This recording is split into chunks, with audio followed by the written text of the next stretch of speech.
Hello,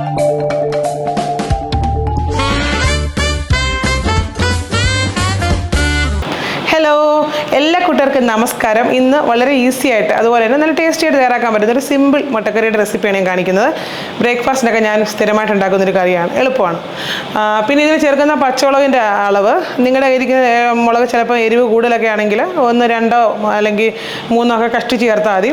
അല്ലെങ്കിൽ കുരുമുളകിൻ്റെ അളവ് ഒന്ന് കുറച്ചാൽ മതി കേട്ടോ.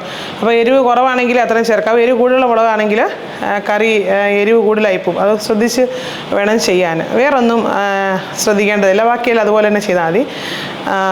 പിന്നെ നിങ്ങൾ ഈ വീഡിയോ കണ്ടിട്ട് ഇഷ്ടമായാൽ വീഡിയോയുടെ താഴെ ഒന്ന് കമൻറ്റ് ചെയ്യണം കേട്ടോ.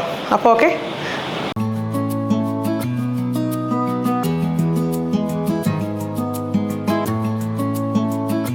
അപ്പോൾ ഒരു പാൻ വെച്ചിട്ടുണ്ട്, എണ്ണ ചൂടായി, അതിലേക്ക് കുറച്ച് കടുക്, 1/2 ടീസ്പൂണോളം. കടുക് പൊട്ടി കഴിയുമ്പോൾ 2 കറിവേപ്പില ഇടണം കേട്ടോ.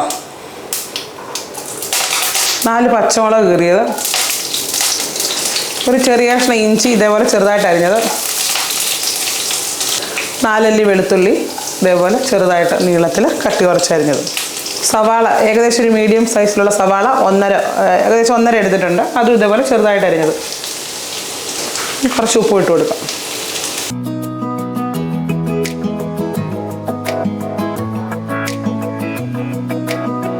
ഇതൊരു മീഡിയം ഫ്ലെയിമിൽ ഇട്ടിട്ട് നല്ലതുപോലെ അങ്ങ് വഴറ്റിയിട്ട് അതായത് കണ്ണാടി പരുവാവണം, അതായത് ബ്രൗൺ നിറമൊന്നും ആവണ്ട കേട്ടോ.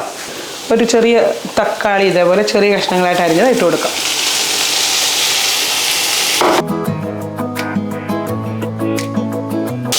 അപ്പോൾ തക്കാളിയൊക്കെ ഇട്ടിട്ട് ഏകദേശം ഒന്ന് സോഫ്റ്റ് ആയിട്ടുണ്ട്. നമുക്കിനി തീ ഒന്ന് കുറച്ച് വെക്കാം. 1/4 ടീസ്പൂൺ മഞ്ഞൾപ്പൊടി,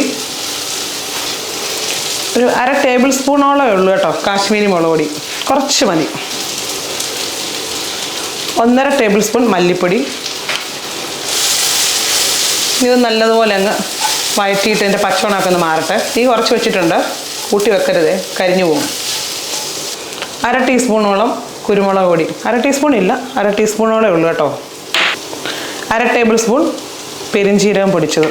ഈ പൊടിയെല്ലാം ഒന്ന് വഴന്ന് പച്ചവെള്ളമൊക്കെ മാറിയിട്ട് ഇതിലേക്ക് നമുക്ക് ആവശ്യത്തിന് വെള്ളം ചേർത്ത് കൊടുക്കാം. ഞാനിവിടെ ചൂടുവെള്ളം ഉപയോഗിക്കുന്ന കേട്ടോ.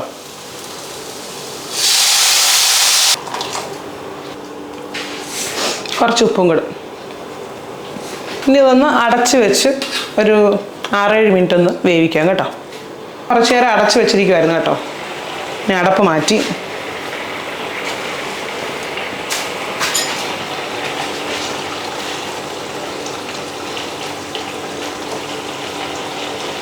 ഇതിലേക്ക് മുട്ട ചേർത്ത് കൊടുക്കാം. ഇപ്പം 4 മുട്ട ചേർത്തിട്ടുണ്ട് കേട്ടോ. അപ്പോൾ മുട്ട ചേർത്തതിന് ശേഷം ഞാൻ 2-3 മിനിറ്റ് അടച്ച് വെച്ചതിന് ശേഷം തുറന്നതാണ്. ഞാൻ ഇതിലേക്ക് ഇനി അതായത് കോക്കനട്ട് മിൽക്ക് പൗഡർ കലക്കി ചേർത്ത് എടുക്കാൻ പോവുകയാണ്. അതായത് 2.5 ടേബിൾ സ്പൂണോളം എടുത്തിട്ടുണ്ട് കോക്കനട്ട് മിൽക്ക് പൗഡർ. അത് കുറച്ച് ചൂടുവെള്ളത്തിൽ കലക്കി ചേർക്കുകയാണ്. തീ കുറച്ച് വെക്കണേ.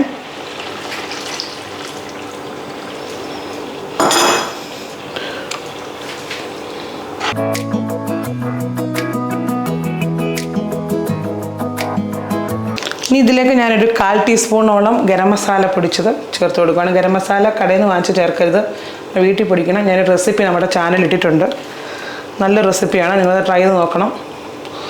കറിക്കൊക്കെ നല്ലൊരു ഫ്ലേവർ കിട്ടും കേട്ടോ. ഒരിക്കലും കടയിൽ നിന്ന് വാങ്ങിച്ച് ഗരം മസാല ഉപയോഗിക്കരുത്, സ്വന്തമായിട്ട് ഉണ്ടാക്കി ഉപയോഗിക്കാൻ ശീലിക്കുക.